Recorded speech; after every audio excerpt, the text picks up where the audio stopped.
सोनापपुरी बेलाभूमि में बाली निर्मित होइछि विश्वर सर्वबृहत विशालकाय सांताक्लोज। वर्ल्ड ग्लोबल को सांताक्लोज धारण करिसेंति। समग्र विश्व में शांति प्रतिष्ठा पर यह बालुका कला माध्यम बार्ता दि जाइए।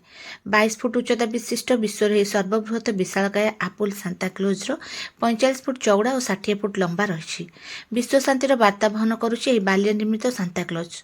बालुका कलार 1.5 टन अधिक ओजन आपेल व्यवहृत होइछि, जहाँकि विश्वर सबुठारु बृहत्तम आपेल सांताक्लोज बालुका कलाकृति।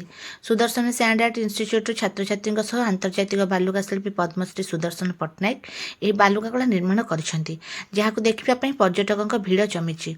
World records book of India रे यह कलाकृति को स्थान देबा पई आवेदन करा जायछि।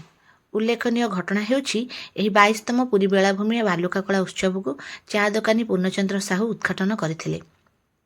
मेरी क्रिसमस सरिबा परे आपुल सांताक्लोज व्यवहृत और सेव पर्यटकों मध्य वितरण कहिसेंति आंतर्जातिक बालुका शिल्पी सुदर्शन पट्टनायक।